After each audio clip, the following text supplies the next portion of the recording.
Higgins, you were kind enough to let me do the intro this month. Oh, yeah. I feel like I've been taking the reins too many times.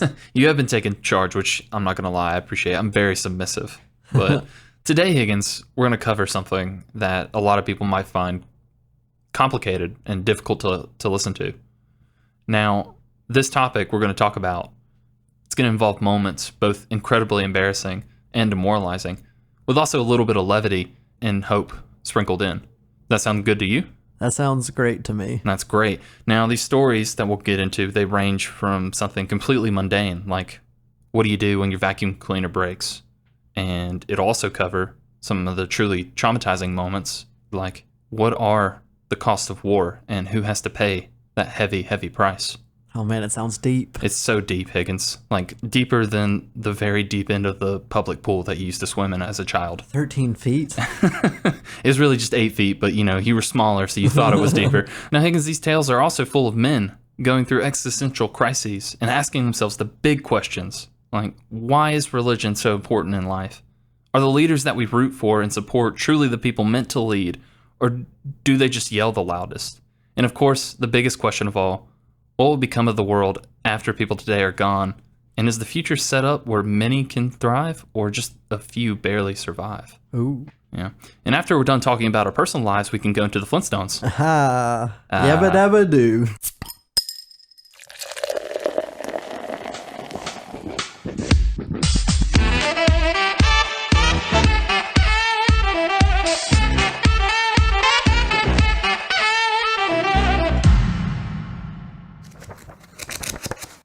Welcome, everyone, to the Comicsology Club. It's a podcast where I, Snoop Lynch, and my co-host, Higgins Stern. Okay, that's me. He is right there, and together, the two of us in this same room, we're going to talk about a book. We're going to talk about a drink and all the friends that we may have made along the way. But Higgins, and this is honestly kind of embarrassing because we forgot to mention how we're able to do this podcast last month. Oh my God. I know. I went through the whole edit, and I'm like, we didn't mention at all who sponsors us, who puts food on the table. And that is 008 Studios. 0-8studios.com. That's right. And what do you do once you find them there, Higgins? You can click on links. There's things you can buy. Yeah? Like what? Books, sweatshirts, art, pins, other stuff. And then you can also click on other links that can help you make those things yourself, and then also put them on the site so that they can also be sold. Yeah, it's so much synergy but going on. Absolutely not music. You're hoping that one day he's just gonna. Of course, we're talking about our friend Michael's business, 008 Studios, and yes, he's kind of the guy you go to get help making a thing, a passion project, if you will. He's already done his passion project, so now he's ready to help you with yours, and he helps us support this podcast every single day. And I'm so sorry we forgot to mention it on the last episode. Yeah, he probably didn't even listen. It's fine. It's fine, but I still feel bad about it, you know? He's keeping the lights on. That's important. Yeah. So yeah, if you get a chance, I'll leave I'm not gonna lie, it's a difficult URL to remember. 0-0-8 Studios. Actually, it's not that hard. But it's regardless, the extra dash, I think. That's what gets me. But just in case it's hard for you, the listener, if you go to the episode description in here right now, you look, there's a link, click on it. Guess what? You're on Michael's site. It's just that easy, Higgins. Yeah, I've clicked on it before. Yeah, just for fun? Yeah, just to see if it works. Just to see if there's music there? There's no music. No music yet. Okay, maybe one day. But for right now, let's take the time to do the rest of the podcast that we do. The reason he pays us. Wait, he pays you? Well, we'll talk about that later. But for right now, let's talk about a certain book, a return to a certain series that we have both been looking forward to, I think. Our first return? I don't know if it's our first, but... Oh, our second return. We did the second Claus book, I guess. Yeah. You know what, though? This is a first for us because we're capping off the series. Yeah, we've never finished anything. A recurring series before. Yeah, exactly. But we're going to put an end to that right now and talk about the Flintstones Volume 2. Still written by Mark Russell. Still art, for the most part, by Steve Pugh. There is a guest artist on the first issue. Leonardi? Rick Leonardi, I believe his name is. Yes. I'm not exactly sure why maybe just Steve Pugh was busy. Yeah. Yeah, I don't know. Or maybe he was working really hard on the last 4 issues or 5 issues. I didn't even notice, Steve. Don't worry. The art's pretty similar. We'll probably talk about that a little bit. For right now, though, why don't you give me a synopsis of this final volume of the Flintstones? And if you haven't listened already, say you're new here, you go and listen to that first episode we did about the Flintstones. Pretty good stuff, I think.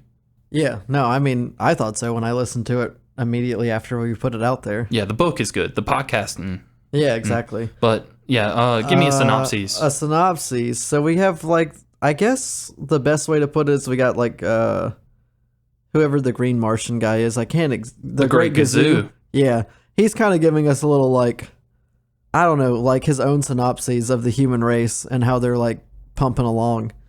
And we're just seeing more political and religious and just day-to-day issues that Mark Russel thinks we need to know about, placed over the fun-loving Flintstones, basically. Right. It's hard-hitting commentary, just wrapped up in a nice Flintstones theme bow. Yeah, with like, you know, all the fun things that you can do when you put something in a different time period. You can make a lot of puns. A lot of rock-related puns. Yeah, Stones. A Stony Danza. Yeah. I enjoy that. Yeah, that's good. Very good. But it's not all jokes and laughs, is it, Higgins? There's a lot of depressing stuff in here. Yeah, I mean, like, we're not dealing with, like, post-traumatic stress disorder like last volume, and we're dealing with, like, you know, bad leaders and religion that you just don't know what to do with. And am I supposed to give money for that? And I don't know, there's like one or two other things that they talk about that I'll find out about eventually. I read them, but like, you know, my mind. Yeah. I mean, we talked about certainly a lot of that stuff in the first volume when we covered that, and there's more of this in spades in the second volume. I think the structure of it is a little different, and I think the focus of it is more on the town of Bedrock, whereas the first volume is more on the Flintstones themselves, the main family. The first volume, when we reviewed that, it covers a lot of pre-Bedrock and kind of what led to the town being built and what led to civilization being started. This volume, though, goes into the question of, well, what happens now and what's going to happen? It's a lot of, like you said, the Great Gazoo is kind of, he's the game warden on Earth sent to kind of determine, is humanity worth keeping around? What are their odds for survival, and what's going to happen? What are they going to do? So it is a lot of that, just that setup of what's going to happen in the future with society. Yeah, and we got like 25-1 odds, so like That's not bad. Pretty good. Yeah, not bad at all. And I'll take those odds any day. Any day. I mean, especially these days. Yeah. So I thought that was interesting to kind of, and he doesn't make it that obvious to me either. It was only after a second read through that I kind of picked up on that theme of where are they at the end? Like, what's going to happen? And we don't know, just like we don't really know kind of, we take things day to day, even now, like what's going to happen to society? What's going to happen to the world? What are we doing to the world? Mark Russell kind of asks all these questions and sets it up in a really interesting way. He's got lots of opinions. We talked about kind of how this story came to be last time. Basically, it was DC wanted to do something with the Hanna-Barbera properties, and this particular one they gave to Mark Russell. He kind of went with whatever he thought would work as a really good satire. I did a little more research into kind of his writing process leading into these last 6 issues. It's funny, he talks about the only thing he remembers from that original show is how poorly treated the animal appliances were. Oh, yeah. And now reading this whole story, I guess that makes total sense because there's a big subplot involving just the animal appliances and how awful their lives are and how depressing it is. I know they have like a whole like rescue ops in the middle of there somewhere, and like maybe even a couple deaths. Yeah. And you're like, but I mean, like, I get it. Like the Flintstones, they are just appliances to them. I know they're animals. And it's the whole like goofy Pluto thing. Like Dino's just he's just a pet, but like he kind of got the, he got the lucky good into the deal there, basically. But what's funny about that is he's kind of shunned by the rest of the animals because he does have it better than them. Like he is just a dumb dog essentially who walks around and gets free food and doesn't have to do anything. While the elephant is a vacuum cleaner that lives in a closet all day when he's not being used and is scared of the dark. So I enjoy those little elements of it. Honestly, the animal like side plot, which I'm sure we'll get more into, is probably my favorite ongoing story within this entire 12-issue run. Oh yeah, no, I like the harrowing tale of Bowling Ball. Bowling Ball goes through some stuff in this last volume. yeah. Tell you that much.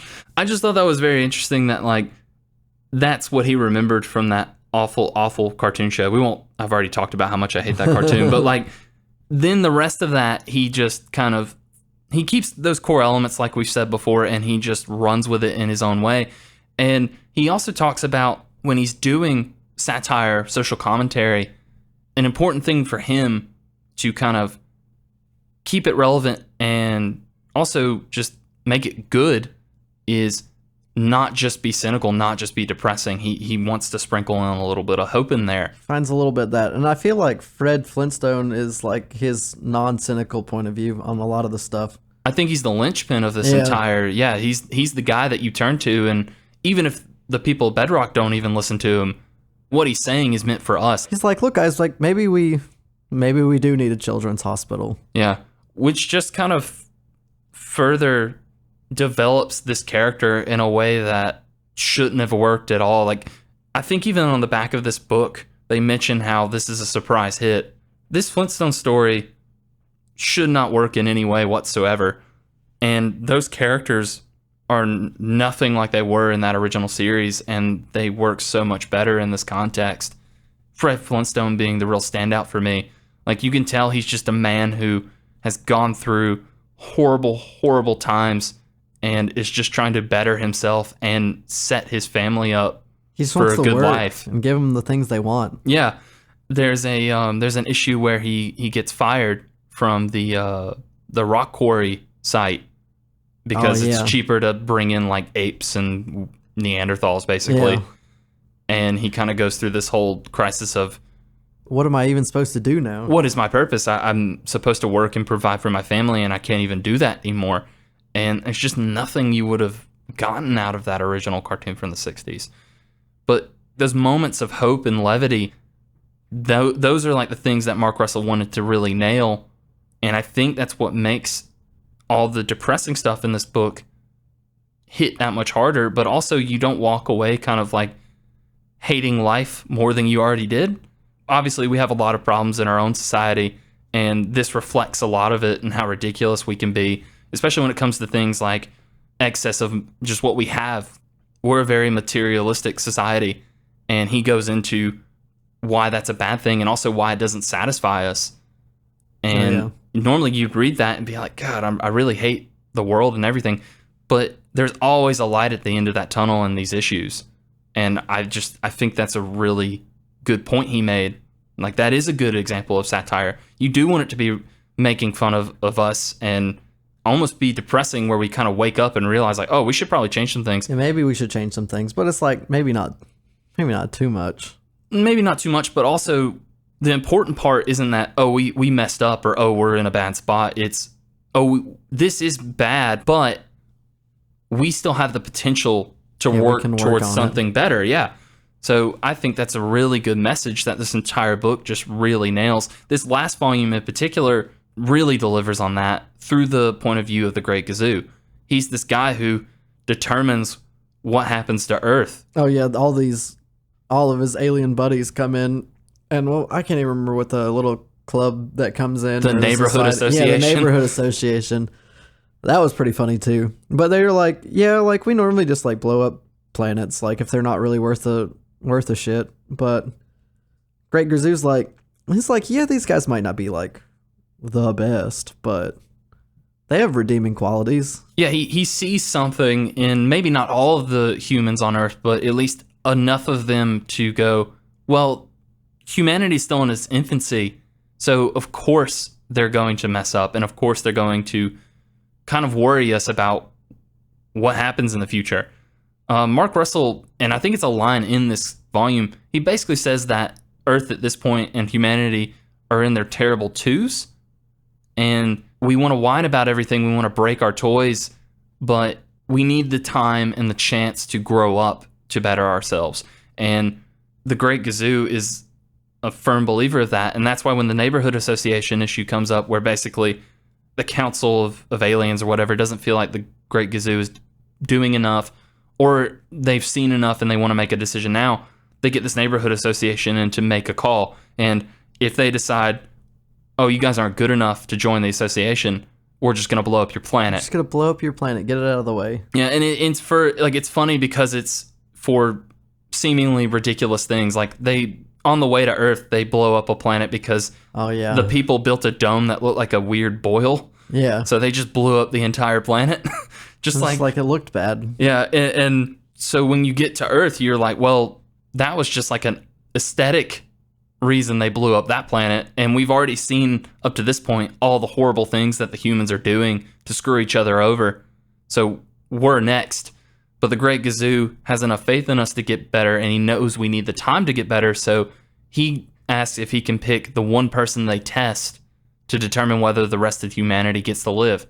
And he picks Dino because Dino's just an innocent mutt who has like no violent thoughts. I kind of forgot about that. Yeah.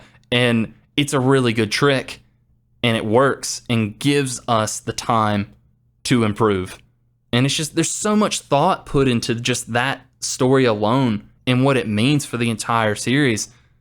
And it's just so funny that it's in the Flintstones. Yeah. We talked about the episode where Fred lost his job and like he's going through it. He gets a new bowling ball. We'll talk about the bowling ball stuff later. He needed something to help pick him up. But the very end of that issue, I was just kind of scrolling through and I almost forgot because we were talking about Dino. At the very end of the issue, Wilma's like, "Oh, thank God. Like, I thought things were going to get real bad." And then the last like frame of it was like Dino tied up in the pantry because like they were probably going to have to eat Dino if things didn't, if Fred hadn't got his job back. Yeah. Slate like joined a new religion that was like for like the upper class and stuff like that. Yes. Actually, that kind of leads me into a question I wanted to ask you. So, like I was saying earlier, with this volume, it seems like the focus in the adventures are more on the other citizens of Bedrock. Oh yeah, like Mr. Slate. Claude the Destroyer. How did you kind of feel about the Flintstones taking more of a backseat? Like they do have their little moments in this, but it's definitely not as much Flintstones focus as it was in the first volume. I mean, it's fine. I mean, the first 6 issues use the Flintstone family and like Barney's family to like introduce us to the world while still hitting hard issues, but this kind of took its reins and like jumped us out into like what else we need to think about, like Claude the Destroyer, who's the mayor because he's a big strong guy, or Mr. Slate, who's like you get to see inside his mind and see why he acts the way he does a little bit. And see that character grow a little bit even. Yeah, he does pretty good by the end for him, especially. For him, there was a couple of other like characters that got their due. The guy with the pastor or whatever of the church that was started in the last the Church of Gerald. He's a big kind of focus as far as the religion side of things goes. They continue that even more, which is I think some of the better stuff. I mean, all of this is really great, but that in particular is really funny. Just it's set in this prehistoric time, but man, does it really he's just making ring true? He's just making it up as he goes along. Yeah. One of the episodes is called The Leisure Class, and you get to see like what all the rich people do in Bedrock. And she's like just like real aloof, like walking in, and she's like, "I did this thing that was like kind of bad. Do I need to do anything like, Gerald wise to like make up for it?" And like he's kind of just sputtering over his words. And she's like, "I can just give you this big sack full of money if that'll work." And then like before he even says yes, she just leaves it on his desk. Yes, and when I think about that issue and how it goes into later, everybody's just basically paying to have their sins forgiven. All that starts immediately after the bit in the church where he explains the concept of hell. They hadn't gotten to that point yet. Oh yeah. He basically explains like, by the way, there's a burning pit where if you do bad, you'll end up. And then it immediately goes into like, well, if I don't want to end up in the burning pit when I die for all eternity, so here's some money. And the church needs money, so he starts taking payments basically. And it even gets to the point where I think there's a menu where it's like, okay, if you committed adultery, you pay like 7 rocks and you're good. And the menu changes week to week, and it gets out of hand to the point where even the pastor's like, okay, I explained hell to try and get you people to be better, and it turns out it made me worse, is basically what he's saying. So then he stops taking payments. But I mean, like, that's a really good kind of setup for that whole issue. Is we're going to explain this little bit about hell. It's kind of a joke, but then it immediately leads into this bigger conflict of like, why do people go to church? Why do people make the effort? Is it because they genuinely believe in God's message, or is it just like they want to make sure that they're good to go when save their face. It's their time? Yeah. And there's so many like good jokes and just kind of dry humor sprinkled in throughout that, but it's still an important question. Like, why are people doing this? It's still pretty funny to me anytime anybody says Gerald, damn it. Well, they even kind of work in, I guess they give a reason for why it eventually becomes God. Because basically at the very end, at the end, the guy who works with the pastor wants to write a sign on the marquee, and he's like, "Oh, there's not enough room to put all this because just Gerald G-D." Yeah, so then we eventually, I guess the whole point is like, oh, we eventually just put an O in there for whatever reason, and that became God. So God was still originally Gerald back in these times. Like, I love all that stuff. I think it's very clever and it's very funny, and I don't know why it would offend you, but I could see why it would offend certain people. But it's having fun with some very heavy topics while also kind of getting you to look at different perspectives and think about these things. And I think like that's why this hits so well. It's like jumping from religion to politics. You have Claude the Destroyer, who became mayor in like the last issue of towards the end of the first volume, basically. Yeah. And like everybody's high on Claude the Destroyer. He's a big, strong, powerful guy. Yeah. He says the words real good. He says we have to take down the lizard people, and he did take down the lizard people. And he said it's not enough. We need to pump up those defense funds. But how are we going to do it? We have no money for new dinosaur armor. And then he's like, basically like, F those kids. Yeah. Why does the children's hospital have money and I don't, kind of thing? Yeah. And I don't even really remember Claude the Destroyer from the first volume. It's been a minute since I read that, but I can tell already, like, the point of this character is to basically show there are some political people in power, and the reason they got there isn't because they're good leaders. It's because they know how to incite certain feelings in people. And for this particular reason, it was the fear of the lizard people. He used fear and the promise that he would take care of them to get into office. And he's just a brute, and all he wants to do is fight. And at first, like, he's still doing his thing. He's still taking down the lizard people. But then, like, after a while, there isn't anybody to take down anymore. Well, that's the thing. The lizard people aren't even a threat. Yeah, no, they, like, and this probably wasn't even them. Like, this guy was like, the lizard people took my ferns. And you're like, at what point are the threats not worth the ridiculous amount of money you're stealing? Yeah, I mean, like, you took money from children who needed it to fund this army so you could go take down people on, like, the other side of the land that may have taken your ferns. It's not even, like, clearly proven that these lizard people took ferns. I don't think they did. I think they were just hanging out on those rocks. And then there's this really funny bit where basically, like, he shows up to take them all down and they're all gone. He's like, what happened?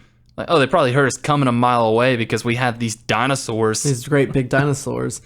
There's more stuff, and he's talking to his his political advisor or whatever, and he's like, look, the dinosaur armor is really good, and now we got these drones, these pterodactyl drones that can find lizard people a mile away or whatever. Mm-hmm, they have cameras on their heads. But now we need more money. Yeah. And he's like, I don't know where we're going to get it, but we should talk about it over lunch.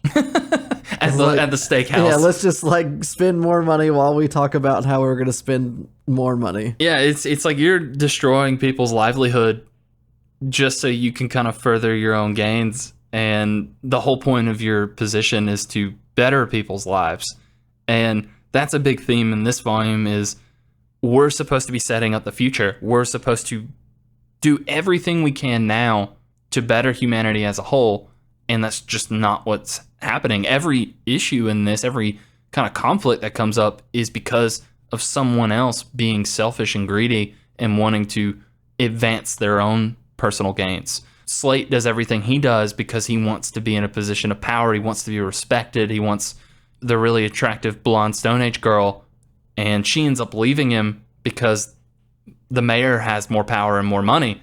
And that's good for Slate because it teaches him a lesson, and he does grow from that. Like, you see, as the issue goes, he gets rid of like his appliance, his like weird little turtle assistant butler thing, to get like a cool eagle. It was a cool eagle. It was, and it was smoking. That was super cool, wasn't it? Yeah. But the eagle leaves him because he gets a better deal. So he realizes like, oh, it's not worth getting a few extra things and losing people that can actually like support me and even maybe even care about me, and I maybe care about them. So it's really nice when he picks up that turtle at the end and takes him back to his house. And that's how Fred got his job back, basically, too.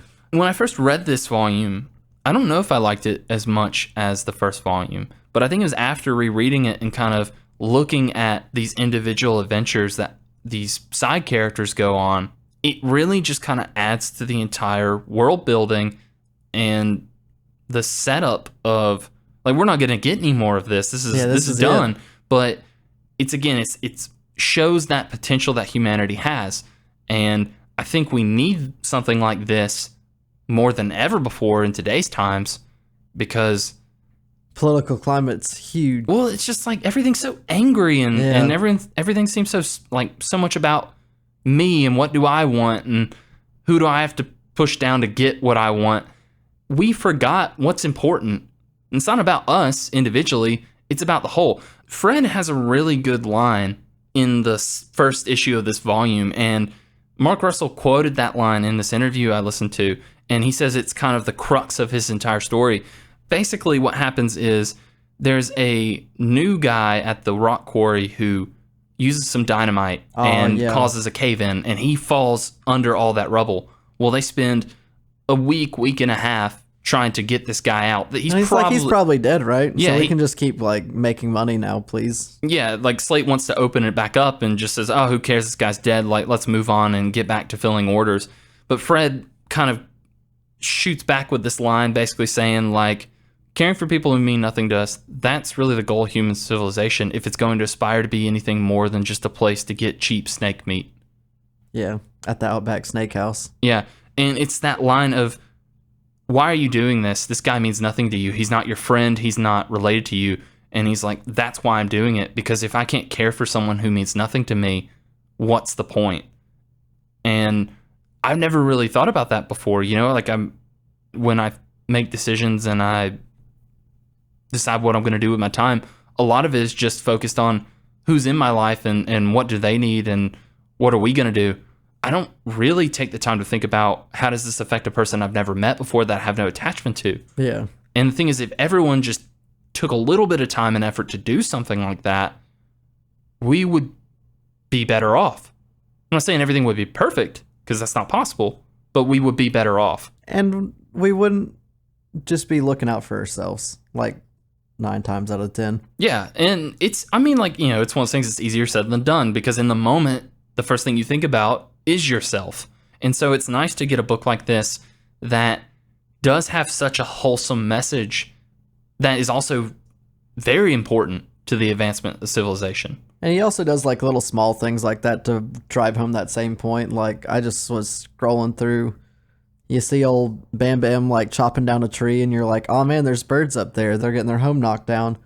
And then before the end of the page, he's like built them a birdhouse, and you're like, well, they had a birdhouse, but you cut it down and then turned it into this thing that you call a birdhouse. Which is like honestly worse, because there's a panel of the birds like trying to shove themselves in there. Slammed in there, yeah. Yeah, it is very interesting to see that kind of like, oh, he meant to do something really nice, I guess, but it would have been better if we just left things alone, which could be argued is no one disrupts it more than humanity. So I thought that was a fun little bit to just throw in at the beginning of the issue. Yeah, a little cold open. Yeah.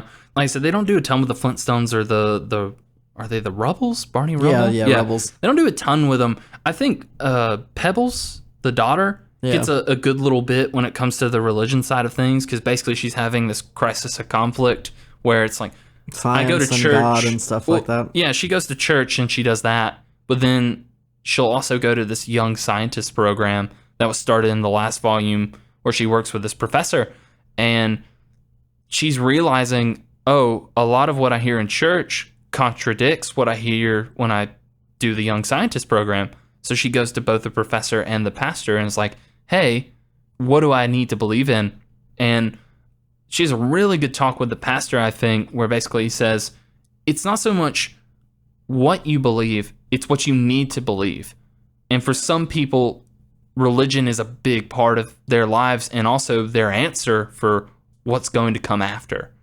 And I think even though it pokes a lot of fun at religion, at kind of how it got started and some of the questionable practices it might have, it also doesn't take away from the importance of it. Oh, yeah, it shows that sometimes people need something to believe in to live their life without it just falling into complete anarchy. Yeah, they need a purpose, and also it can push a lot of people to do good. And just to maybe not just live in constant fear. It's like, oh, if I know that something good might happen after I die, then maybe I'm not too scared to live in the process. Yeah, and I think that after you kind of had all those jokes about like, oh, he's taking the money and oh, he's making this up as he goes along, it admits that this guy doesn't really know what he's doing or what is the truth, but his purpose is important for the rest of the people in Bedrock.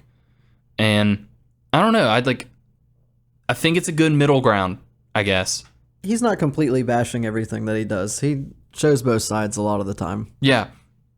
Something else they talk about is the arts, because Wilma's an artiste, and how much of a kind of a boys' club the artist world is. They're kind of just tools, aren't they? Yeah, no, she like comes up and like shows her paintings, and he's like, oh yeah, we'll probably we might get to that, but probably not. And then I only really brought up the art to bring up that amazing statue of Fred and Barney that everybody gave so much shit to. God, it's sexy, isn't it? It looks good. They look great. Barney looks spectacular in it. Absolutely cut and chiseled, I might say. Yeah, but chiseled that was a pun, right? Yeah, I think so. Little stone marble statue pun. We get the stones wherever we can. Yeah. In fact, we got a few stones in our drink, don't we? Oh yeah. Do you want to talk about that before we talk about the art and the art? I think it's time. Yeah. All right. So I do not know what we did for the last one, but I think it was called the Flintstone cocktail or something like that. It was, yeah. I don't remember what it was, but this one is better/worse. Stronger. Stronger. Yeah. This is different, by the way. I looked before when you sent me the recipe. I sent a few different ones, and this one was the one I was like leaning towards just because, ease. Mm-hmm. There's a real cool one called the Bedrock Fizz online when I looked at it, but like it had like fruity pebbles, like egg whites, and like all sorts of like other stuff, and I was like, bless you for not doing that. Cannot even can't be bothered. Imagine like trying to do that before recording a podcast, let alone make multiple batches. Yeah, it probably would have been delightful, but this one's called the Caveman. It had like no reviews, but here's the first, I guess. Yeah, it's good. It's liquor. Yeah. It's liquor with a splash of cola. Online I saw it was like called like a thunderclap if you don't put Coca-Cola in it, apparently, and the Coca-Cola is what makes it the Caveman. Huh. Apparently. Okay. But it's brandy, blended whiskey, gin, and Coke. And that's all equal parts. I mean, I kind of just did my own flavor of the thing. I think I did like 1.5 of everything and gave us like triple Coke. I was about to say, you tossed in a little more Coke because... Yeah, I think we would have probably like died because I mean, like it's still strong. It's very strong. But you know, it's cool. And you've probably been hearing that clinking if you've been listening. Yeah. I want to spice things up a little bit. So I got a few whiskey stones that are very Flintstone-y. Yeah, Bedrock. Mm-hmm. And put them in a few diamond rock glasses. If you, I don't know how you feel about that glass, Higgins. He's taking a sip. Hold on. It's good. I can set it down, and I know it's not going to fall over. That's right. It tilts a little bit. If someone touches it, look at that. It just spun in a circle. Look at that. It's not going anywhere. I mean, they can't look, but they can certainly hear. And I hope they like what they hear. I think this is a pretty good drink. Now, I'm mostly through this first one, and I'm going to want a second one here in a second. I think I was going to say that. Yeah? Yeah. Very good. Yeah, so I think this is for someone who enjoys liquor, though, honestly. I don't even really like liquor. Really? Okay. Yeah, I'm typically a beer guy when I like go along with certain things, but when I come to the podcast, I like to appreciate what I make. And, you know, it's my craft. I wanna. It's what I bring to the podcast, and I will say I've appreciated liquor more now that like I'm not just getting it shoved to me in like a shots form. It's like turns out when you like mix things together in like appropriate like amounts, it makes something that actually tastes good. Brings out a little something more in the drink, brings out a little something more in you. Yeah. Yeah, I like that. Yeah, a little bit of a slur. Very much a slur, yeah. I will say we've been hitting the strong ones hard this past like 3 or 4 issues. Well, Higgins, we're going into those winter months. It's time to bulk, which means we got to drink that heavier liquor. Yeah. Exactly, yeah. And, you know, once we get into the summer months, we start throwing in some OJ, orange juice, not the person. Yeah. Maybe a few vodkas in there. Oh, yeah. We're going to get cut. We'll be perfectly ready for that GQ interview. Man, I'm going to look great. You'll be severely dehydrated and pass out, but before that, looking absolutely fantastic, if you don't mind me saying so. I only got to make it for the picture. Well, that's very excellent. All in all, I think this is a pretty solid recommendation from both of us. If you like dark liquor, if you don't like dark liquor, there's nothing in this but. So maybe just avoid that. You got a little gin, but I mean, the gin pokes through. The gin pokes through. It honestly, like, I feel like you get the gin and the Coke in the aftertaste, you know? Yeah. Which makes it more bearable for all the strong brandy and whiskey and things in there. Yeah. It was for sure one of our most expensive drinks just because I had to buy all of the stuff. We're out basically of everything.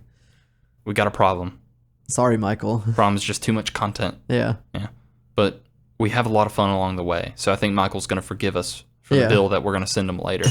Just kidding. We cover this ourselves. Just the liquor. I mean, he keeps us on the air and we keep our bellies full. He pays my electric bill. I hope he knows that. If not, he knows it now. I think I'm ready for a second drink if you are. Yeah, I can just top us off. Let's take a break, get a second drink, come back nice and loose, and then we'll talk about a few little points about this book. Yeah, I think I have like two or three more tops, and then I'm ready to jump into something else. I'm feeling pretty good about that. Oh man, Higgins, just took a sip of that drink and. Did I make it stronger or less strong? Either way, it's pretty good. Chef's kiss, I say. I put a little bit. I'd put 1 more ounce of Coca-Cola in there this time because mine I felt was stronger last time. Yeah, it was pretty strong. This one's pretty strong too. I'm a bit of a lightweight, but that's fine. This is the part of the podcast where we're a little loose anyway. Oh yeah. So we're gonna wrap up this story that we've been talking about and go into our final segment. Or we got a couple segments actually this time. Yeah, we're gonna be introducing something new. Spoilers. I'm very excited about it. For right now though, what else do you want to talk about when it comes to the Flintstones Volume 2? I was just gonna say more just a tad about like Wilma's art. She like gets it submitted and then it gets thrown in the trash can. And then of course like some rich guy comes by and he's like, "Look at this primal art." It's because they have a bit of fun with like actual celebrities and famous people in this. Like I've already mentioned Stony Danza, Von Herzog or something like that. Werner Verzog. Yeah, but in this he's like Verzrock or something. I don't know. It's the guy that was in The Mandalorian that one time, and also he's directed things. Yeah, but he hires Velma to basically be the art director on his film set. But before that, she wants to submit her art pieces into a gallery, which and are just handprints on canvas. Higgins, that's art. So how dare you? You sound like those pricks at the art gallery. I mean, it was art before, like, you know, new art. This has been covered plenty of times up to this point, but just the concept of critics, basically. Yeah. And they poke a little bit of fun at that. Like, I think when Wilma and Betty first go up to the art gallery, basically saying like, "Hey, do I submit my art to you?" The guy goes like, "No, that's Guillermo, but he'll probably hate it." It's like, well, how could he hate it if he didn't see it yet? Oh, that's kind of his job. He hates everything. So he hates everything. Yeah, and I'm like, yeah, fair enough. But she gets this job as an art director, and out of all the Flintstones characters, Wilma gets the best development out of this entire volume. Oh yeah, she gets the most play. Like, I was gonna say, like, one more thing about like this art thing. She makes like a design for the movie that doesn't even end up getting made, and that's where like Claude the Destroyer like ends up spending the rest of his time for like most of the volume. Yeah, because They, they're like, like, just put him in a hole. we can't get rid of this guy because he's still part of his Technically term, mayor. but we can at least let him pretend that he's doing something and then have someone else make the calls. Yeah, He's just like talking to fake oranges and like apples the whole time. He's like, "Banana, did you get that message out to the world?" yeah, it's really good. But we get her like backstory too, Mhm. and you find out how she became to be like, Well, how she ended up in Bedrock, basically. how she ended up in Bedrock. Her family was like normal hunter and gatherers, like where the hunters like bring back basically nothing, and everybody like celebrates them. Mhm. And then like Wilma's mom was like, "We've been gathering these berries. There's like plenty of berries that can be grown around here. Look at all these trees that we have growing around here. We can make more of those. We don't even have to hunt anymore." What I find interesting about that whole kind of setup is it's in the early days of society and civilization, so it does show us how this is how we got to a city, because basically people realized if we plant things in the past that we usually travel between, we get food. But I think what's more important to take from that is the fact that the people that came up with that idea were the women. Oh yeah. No one listened to. Like, they obviously took advantage of that discovery, but like you said, they celebrate the men, they celebrate the hunters, They basically. brought back like one tiny pig. And Yeah. everybody's like, "Oh my God, look at what we did." And that's what leads to Wilma running away, is because Oh yeah, she they gets like settled. sold for like a goat or something like Yeah, that. because they settle down in this area because they realize they can plant and grow food. They don't have to travel and hunt to survive.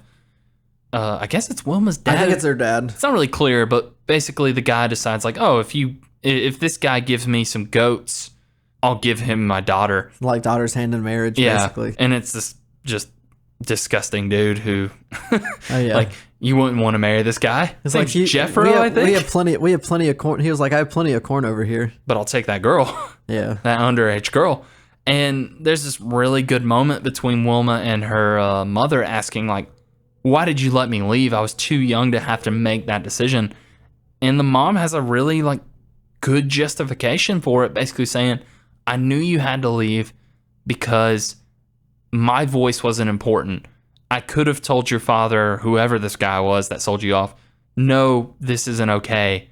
But he would have done it anyway. And also, he wouldn't have let you leave. So she decides, even though it's hard for both of them, I'm going to let you run away and hopefully make it on your own. And it's a tough decision that they both have to make. So I think, yeah, between that and also she has this realization with the Vers Rock guy, basically, she thinks her art is worthless and also that she's worthless. And he has this really good speech about the importance of artists and what they're meant to do and what they're meant to show with the limited sources they have. It's one of those things that, like, as an artist, as a creative, you're always going to strive for something that you're never going to quite achieve because you don't have the resources that you want or need. Yeah. But it's more important that you get it out there and show it to people, and it'll grow from there. So, and it's just, again, amazing that all of this stuff that we've been talking about can come from this book. It's attached to the Flintstones. Yeah, it's just, it's so weird. The only very last thing, and it's just a dumb pun that my favorite pun of the whole comic book is they're in a bowling tournament and they're playing against a lady team that's called the Spare Ribs. And I was like, man, not only is there a bowling pun there with spare, but like the spare ribs, like women came from the spare rib of like Adam. So it's like a double pun. Oh, I didn't even think about that. You're right. Yeah, because they go into that. That's why it's the women. Well, they go into that earlier because basically saying like, oh, we make religion up. And the pastor at one point goes into how man was created. Like, oh, that's why we're dirty, because we were made from mud. And then I think Pebbles asked about the women. He's like, oh, they just used a rib or something. I don't know. But kind of bringing that up, what I also like about that whole thing is the commentary from the guy narrating the event. It's just like, wow, women bowling. Isn't that great? That's great. Yeah. Lady bowlers, just great. And that reminds me, if we're going to talk about one more thing. Oh, yeah. Did you talk about, what were you going to say? Well, I want to go into probably what is the bowling ball part? I want to go into the animal animal stuff. Yeah, because we didn't stuff. talk about that yet. Yeah. Specifically. As far as the entire series goes, volume 1 and 2, if I had to love anything or praise anything from this book, it is the entire subplot of the animals. This whole subplot of just bowling ball and vacuum cleaner, really. And how depressing it is. Yeah. It ends on a fairly like high note, but also, damn, is it the saddest thing that happens in this book. Because we talked about it last time, how there was an armadillo that was a bowling ball and an elephant that was a vacuum cleaner, and they met and they became best friends. Because they were stuck in the closet together. Yeah, and this continues that journey where bowling ball gets thrown into the recycling bin because they get a new bowling ball, which is kind of a commentary on like, oh, we don't really... It's so funny how basically we can abandon something just because we get something shiny and new. And it hits even harder in this because it's one thing for us to throw out a bowling ball, but for him to throw out a bowling ball that's also a living animal and not even think about it, well, that carries over into this huge rescue mission of the elephant convinces the other appliances to go out and find him, and they do, and it's a really happy moment, and they cover up the old bowling ball, or the new bowling ball being replaced by the old bowling ball. And you're like, oh, this is amazing. Like, I thought that was going to be really depressing. And then you're hit with the next couple issues later. He gets like... The vacuum cleaner dies. Yeah, gets used to like vacuum up a movie theater or something like that. He just like happens to be with like Wilma at the time, and like no, he went to watch a movie on his own. He went to watch a movie on his own. That's right. And then they gets like taken to like vacuum up this movie theater, and he's like, for like an entire issue, he's like sick, and then it finally kills him. And it's just so heartbreaking because Wilma and Fred are like, oh no, what happened? Like, oh, the vacuum cleaner died. Oh, we'll just throw it out and get a new one. But for Bowling Ball, this armadillo, it's his best friend, and he's dead. And so Bowling Ball goes on this vendetta, basically like, I'm going to screw over these people any chance I get. And so it comes down to the last moment of the bowling tournament, and he hits a dude right in the stomach, loses the game. As a result, the bowling ball is put into storage, and it's a commentary on like kind of what we do with our old hobbies, like, oh, I'll just put this away and completely forget about it. But it's worse when you look at it in this context because he's just abandoning this animal in a garage that he'll probably never open again until he goes to abandon the next thing. It's so depressing because that vacuum cleaner was just an innocent little elephant. The little tiny little purple elephant. And the armadillo was looking forward to telling him a joke. There's a line basically where the vacuum cleaner, the elephant, is like, hey, do you want to hear a joke? And the armadillo's like, yeah. And the elephant just goes, yeah, me too. I've never heard one. And then it continues later where the elephant wants to tell or the armadillo is going to tell the elephant a joke. When he gets home, elephant's dead. And you're heartbroken. I remember you texted me when you finished this because you read it before I did. And I asked you if you cried, and you said no. And I want on the record for people to know that you are a heartless monster. I'm heartless. Because I was bawling when that elephant died. Because all he wanted was to hear a joke and not be locked in the dark of the closet. Poor Bowling Ball. And it's so awful. But there's this, and it kind of goes back to what we talked about already, that moment of levity that Mark Russell throws in where Armadillo has lost his best friend and he retaliated and gets thrown in the garage as punishment. But then in the end, he meets another elephant that's basically a shop vacuum that also got abandoned. And he takes care of them. And it's just that flicker of like, oh, there's a new relationship that's about to form. And it's good for both of them. And hopefully they're happy, ever after. It's just, it shouldn't hit as hard as it does. And it shouldn't be as important as it is in the story because they're just the appliances from that cartoon from the 60s. And it's like a real good way to like harp on like wastefulness and stuff like that. I don't know a ton about Mark Russell. I listened to that interview and he honestly says a lot of what's in this book. I don't know if that was intentional in his interview or if it's just what is in his head all the time. He does kind of preach that idea of we're a very materialistic society, and he has this thing of basically like when humans were early on, we just fought to survive and we were happy with what we had. now that we have excess of what we need to survive, we're looking for something to fill that void, and nothing is satisfying. And kind of how we need to maybe take a minute to think about that and get away from, oh, I'm only important or I'm only happy if I have X, Y, and Z. And it's just one of those things that it's always been there in the forefront, but you never really think about it until you read something like this that points it out in front of you. And I mean, like, we're podcasting with microphones that are worth much more money than I probably should have paid for. But I love that audio quality. But we didn't need that, but we wanted it. But we wanted it. I wanted it. We'll use it. We'll use it. But it's a very interesting concept of, yeah, we don't really need that much to live off of and to be happy even. But we're taught from our early age, if you want to be respected, if you want to be important, if you want to be happy, you need the good stuff. You need the good stuff, and you need as much of it as you can get. And it's just a really interesting message that I would have never have seen in a comic like this.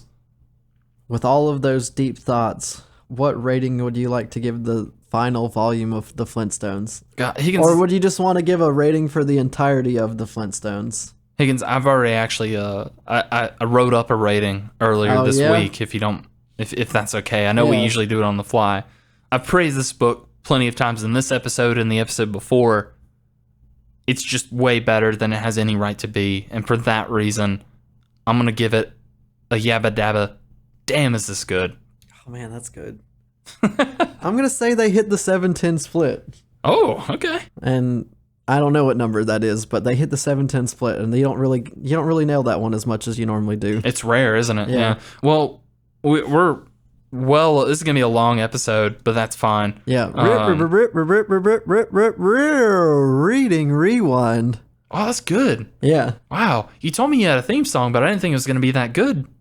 Thanks, man. I literally thought of it, and then I even recorded myself so I wouldn't forget it at the time. Very good. You listen back and you're like, this is it. This is it. Very good. Well, what are we gonna do in this segment? I said I was going to read a Spider-Man annual that was attached to the Spider-Man life story that we read like two episodes ago. Hell yeah, you did. And I finally did it. Two episodes later. So we'll talk about that. I think that's all that we're going to do. There's other stuff that we've talked about going back and reading. Like, I think I said I was going to go back and read, like, what was that Girl Scouts book we read? Oh, Lumberjanes. Yeah. Yeah, I said I was going to read the next 6 issues of that, so maybe I'll do that one day. Well, we'll cover the whole volume a different day, probably. Yeah. Yeah. One year we're just going to take some time and just go through the next volumes of stuff we've done already. Oh, that'll be good. Because I want to go through there's a bunch of stuff I want to catch up on and kind of get into. But for right now, like you said, Spider-Man Life Story Annual. But this is an annual, so it's not even really attached to the story. It's a feeler too. It'll bring a little bit out of you. Yeah. It focuses on J. Jonah Jameson, his whole journey through the Spider-Man life story run time basically. Period, yeah. I mean, he's all the time busting Spider-Man's balls. He's he's a bad. He's always he's a bad guy. Well, that's the best description of J. Jonah Jameson I think I've ever heard. So yeah, I mean, you're absolutely right. Well, that's the thing is he's not really a player in the original story that we read and already talked about. He gets a line basically saying oh, he funded the Spider Slayer and the Scorpion and now he's in jail. But that's all we really hear. So this kind of takes the time to go into what led up to that moment and also what does he do after being incarcerated. What did you think about that kind of coming to it a good bit after, I guess, the Spider-Man life story? That was neat. I didn't remember the part where he was supposedly attached to trying to kill Spider-Man, and I also didn't know that he got arrested until I came back and read it. I kind of forgot all of that. Yeah. But for the most part, you kind of see why he is the way he is. There's something with his daughter or his wife or something gets taken away from him. I can't remember now. Now I feel bad because I feel like I don't. I think he's got a son, maybe? He's an astronaut? He's got something that one of his family members was taken away from him, and that basically ruined him as a person. And he was taken away from a vigilante or somebody like that. was trying to like help save somebody, and then that family member like ended up dying, and that put a sour taste in his mouth for like any of these vigilantes, basically, which is Spider-Man. Are you searching it up right now? No, I'm just kind of looking at something else, if I'm honest. Oh, okay. But I'm listening to you wholeheartedly. But yeah. So like, I mean, you see that, and you see like his like motivations for why he does it, and he goes to jail, and it almost seems like he learned a lesson. J. Jonah Jameson's always been a pretty interesting character when you get into kind of the reasons why he hates Spider-Man, but also kind of what he learns from that. It gets to a point where basically it doesn't even matter to him, his identity. It matters more, why did I obsess over revealing this guy, basically? And that's kind of what the issue is about for Memory, is why does he care so much that I have to unmask this guy, like I hate this guy? And then he starts to look deeper inside and realizes like, oh, like I don't hate this guy. It's more to it than that. This thing also brings back characters from the Spider-Man life story that you thought were just kind of like gone. A big one is it brings back the clone Gwen Stacy in a surprise appearance at the end of I think J. Jonah Jameson's funeral. Yeah, his funeral, yeah. And I thought that was interesting to kind of, because Gwen Stacy's always been one of those characters that until recent years, she really hasn't been a character. Like her whole purpose was she's Spider-Man girlfriend. Sorry. Her whole purpose has been... No, you had it. She's Spider-Man girlfriend. These drinks are hitting hard. Her whole purpose is she was Spider-Man's girlfriend that had to die to develop Spider-Man's character. And it was like that for decades until we get the Spider-Gwen stuff. But even then, that's an alternate dimension. And this is an alternate story too, but it adds on to this version. Basically, she kind of moved past this whole thing of being a clone and became a reporter, and like I think it's a good little kind of return to this world and added more to the side characters. What are you looking for? There's ants. Are there ants over there too? Yeah. It's weird, isn't it? Yeah. Don't like it. Kill them. Kill them all. That's your job anyway. Yeah, I'm working on it. But yeah, I think it's kind of a one-off. It's pretty interesting to visit such an important character in the Spider-Man lore. Yeah, it's neat to give him like more of a face than just the guy that like gives shit to Spider-Man the entirety of like his career, basically. But that's the thing, is J. Jonah Jameson has always been a conflicted person, and he needs someone to kind of direct that anger and that confusion he has at Spider-Man is the convenient thing that's there. But from his time being in jail, he's able to kind of grow from that. It's just a nice kind of thing to add into this story. It doesn't cap it off in any way more than the last issue of Life Story did. Oh, it's a normal annual. Like 9 times out of 10, an annual is just like a reason for the writer to tell a fun story that's just somewhat connected to the story. Go back and revisit some things that maybe need to be either cleared up or expanded upon. So I'm glad you read it though, because I imagine we won't get any more of that particular version of Spider-Man. But I think it's just a nice little thing to add more to it than that. Probably said add a lot in the last like couple seconds. Hey man, but don't worry about that. No. Readings for squares. Thank God.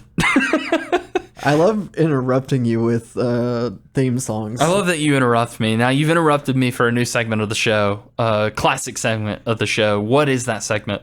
It's a segment where we talk about stuff that we've watched, played, just anything that's not a book we talk about. No words, we don't want it. Yeah, exactly.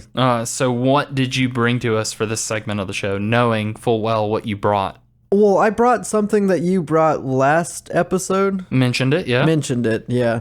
And I have one other thing that I can talk about after that. Can you talk about the other thing first? I'll talk about the other thing first. I'd love that. Okay, so both me and you have gotten into disc golf, like at least somewhat. I played today. I've gotten into it harder, maybe a bit, but we both started playing. Like I play in a league. I watch like the professional thing on YouTube, and right now, this very weekend, is like the Masters of Professional Disc Golf World. It's called the World's like tournament or whatever for disc golf, and so I've been watching that, and it's been kind of cool. It's like a 5-round like thing. There's like a $20,000 payout for the winner. and they're playing like 5 rounds over 2 courses, and it's just like a bunch of these guys that are like way better at this sport that I like playing, and they're duking it out. Yeah? And yeah, I watch it on YouTube on my phone, and I just sit outside in my chair and, you know, Just living the life. it's a little bit better than watching golf just Yeah. because, like, you know, they got pretty colors for the Frisbees. They do have some good colors, don't they? Yeah. Good sponsors as well, I imagine. Yeah. So, wait, this is called the World, you said? That's what they call it. They call it Worlds. It's like the big tournament, like Masters for like regular golf. This is the biggest disc golf This is tournament the that's going to biggest happen this disc year. golf tournament of the year every Okay. year. Interesting. Okay, so Yeah.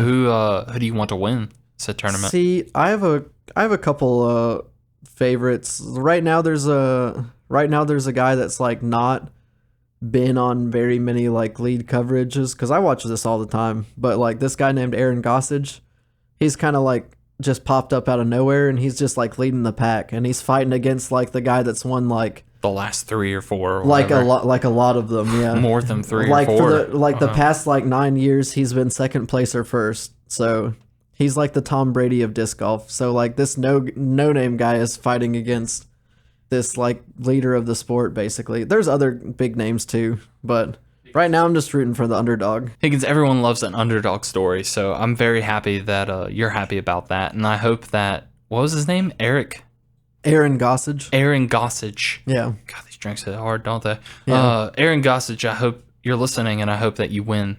And if you didn't win, just know you won We were in our rooting for hearts. you. Always. Very good. Okay.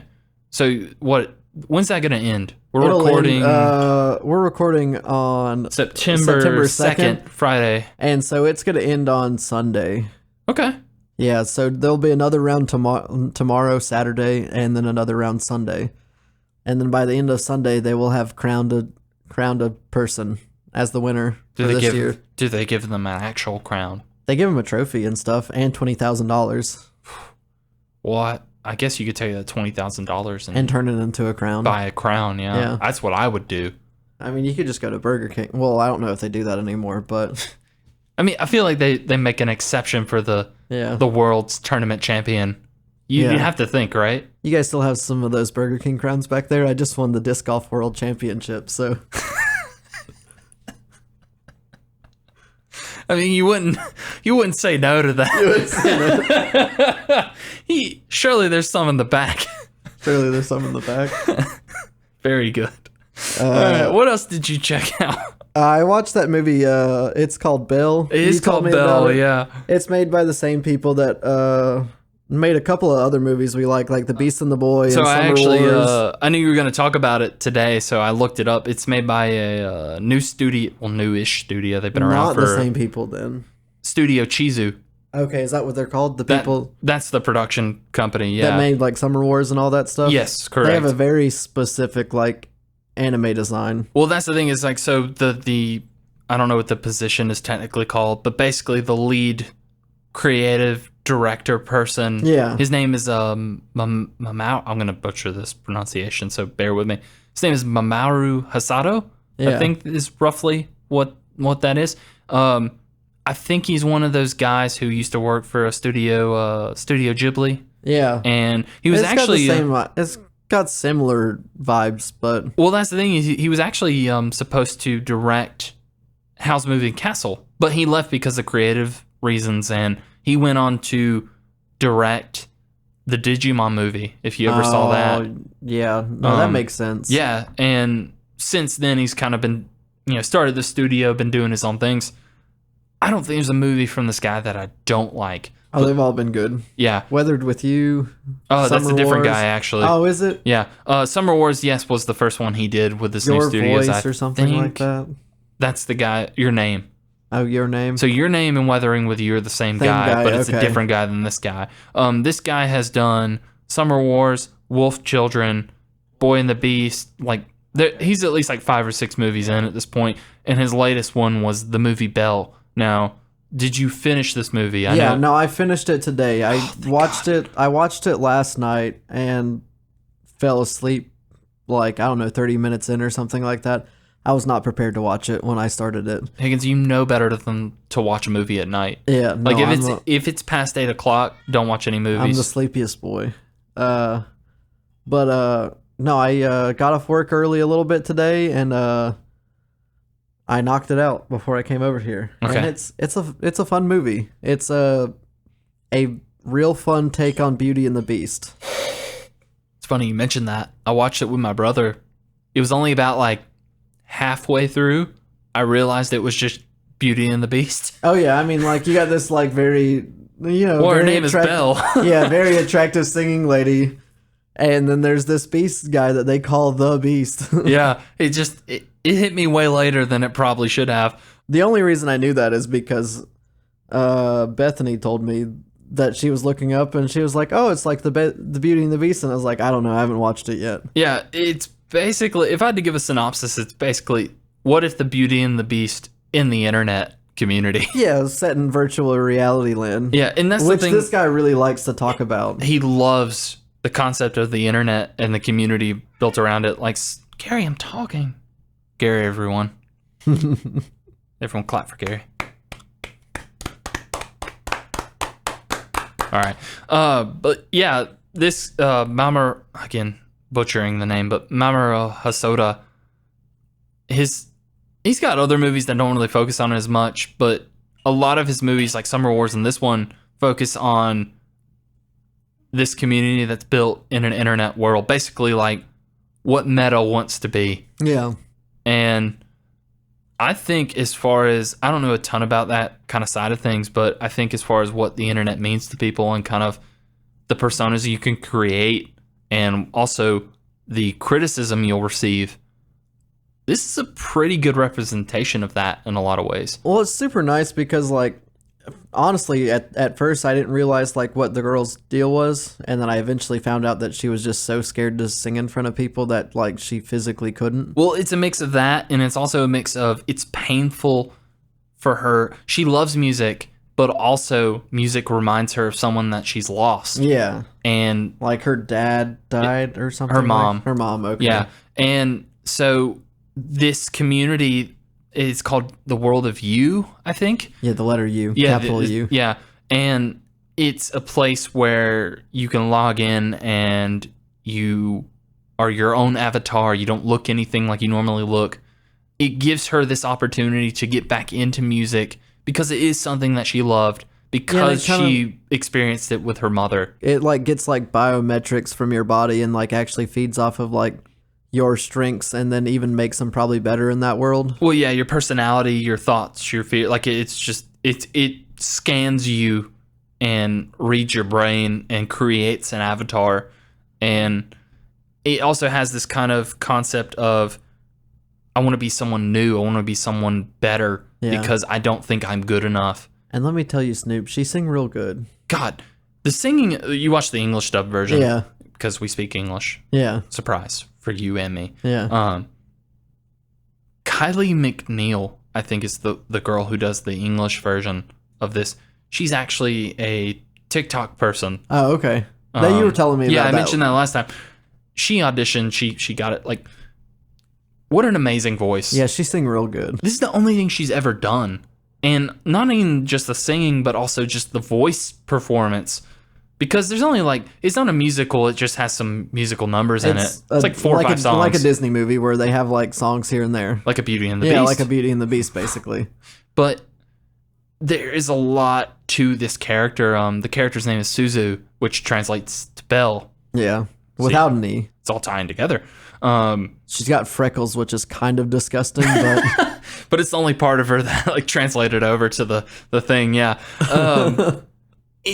It's just an interesting take on how people treat other people in the internet, and also kind of the importance of what it can do for you. Like, for a lot of people who are deeply involved in internet culture, this is a way for them to express themselves and be comfortable, but also it doesn't stray away from this idea of like, you also need to be comfortable in your own skin in real life. And the thing is, as far as third acts go, this isn't a movie that has like crazy fights and it's not a Marvel movie where it's like lasers and punches. Like the climax to this movie, it's way deeper than you would think going into it, honestly. I'm not gonna lie, I thought I had who the Beast was like pegged from like the get, basically.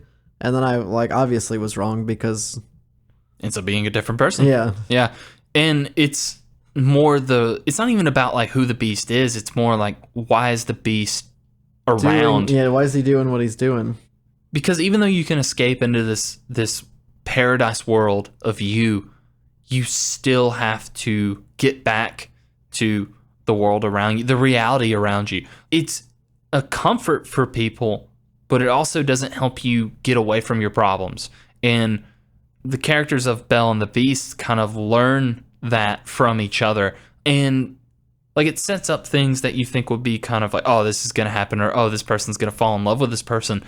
This isn't a love story. It's a story about I'm here to support yourself, you. It's a story about finding yourself and also how to get better, like how to heal. It's a really good movie, I think. And we haven't really talked about the visuals of this. It's very pretty. It's anime on top of like computer designed worlds, basically. Yeah, what I appreciated what they did, even though it doesn't always look the best, is in the internet world side of it, when they go into the world of you, it kind of looks like a slightly better version of a VR chat.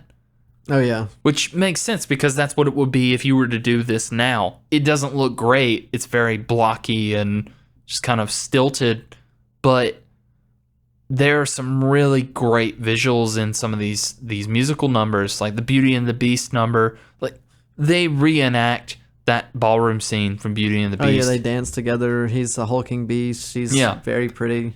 And it just has a lot of fun with the absurdity of this world.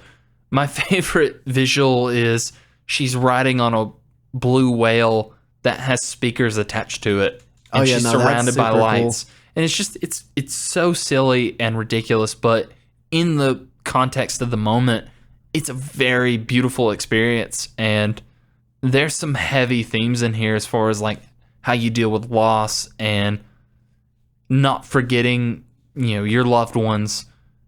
It's just very good. And I'm glad you watched it. I tell people to watch a lot of things, so I'm glad you checked this one out because I think any movie this guy does is really solid. Oh yeah, I think